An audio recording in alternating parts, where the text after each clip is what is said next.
ఈరోజు నేను చేసే లంచ్ బాక్స్‌లో రెసిపీ ఏంటంటే టమాటా రైస్. టమాటా రైస్ అనేది చాలా టైమ్ సేవియర్ అండి. దీనివల్ల ఏంటంటే త్వరగా మనకి పని పూర్తయిపోయినట్టుగా అనిపిస్తూ ఉంటుంది. ఫస్ట్ మనం ఏం చేయాలంటే ఆహ్, త ఆయిలేసుకొని ఆయిల్‌లో ఆహ్, పలవా సరుకులేసుకొని, పలావ్ సరుకుల తర్వాత కొంచెం పచ్చిమిరపకాయలు, ఉల్లిపాయల తర్వాత అల్లం వెల్లిపాయ పేస్ట్, ఇవన్నీ కూడా వేసుకొని కదుపుకోవాలి. ఆ తర్వాత మనం ఎంతైతే రైస్ తీసుకున్నామో దానికి తగ్గట్టుగా టమాటాలు తీసుకోవాలండి. నేనైతే 2 గ్లాసులు రైస్ తీసుకుంటున్నాను. దానికి తగ్గట్టుగా 4 టమాటాస్‌ని కట్ చేసుకొని ఏసుకున్నాను. టమాటాలేసిన తర్వాత కొంచెం ఉప్పు, కొంచెం అంత పసుపు ఏసి కాసేపు అలా మూత పెట్టి ఉంచండి. తిప్పకండి. ఎందుకంటే త్వరగా మగ్గుతాయనమాట. ఇదొక చిన్న టిప్ అండి. దీన్ని ఫస్ట్ తర్వాత మూత తీసి ఒకసారి కదపండి.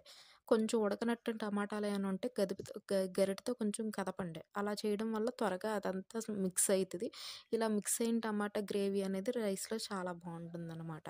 ఆ తర్వాత కొంచెం పా ధనియా పొడి, జీలకర్ర పౌడర్ అవన్నీ ఏసుకోండి. ఏసుకున్న తర్వాత మనం ఎంతైతే బియ్యం తీసుకుంటామో దానికి తగ్గట్టుగా వాటర్ పోసుకోండి. నేను 2 గ్లాసుల బియ్యానికి 4 గ్లాసుల వాటర్ తీసుకుంటున్నాను.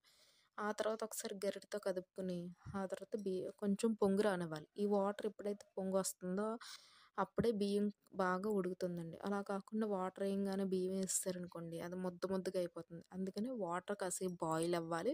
బాయిల్ అయ్యి ఒక పొంగొచ్చిన తర్వాత అప్పుడు బియ్యాన్నేయండి. అప్పుడు ఏసిన తర్వాత ఏసిన రైస్ ఎలా ఉంటదంటే పలుకుగా ఉండి కొంచెం బావుంటుంది. ఎప్పుడైనా సరే పలావ్ గానీ, టమాటా రైసు ఇటువంటియన్నీ బిర్యానీ ఏవైనా సరే కుక్కర్‌లో చేస్తేనే బావుంటాయండి.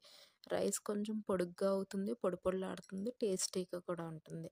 ఆ తర్వాత ప్రెషర్ కుక్కర్ మూత పెట్టేసిన తర్వాత ఒక 3 విజిల్స్ తర్వాత మూత తీయండి. చూసారా ఎంత బావుందో?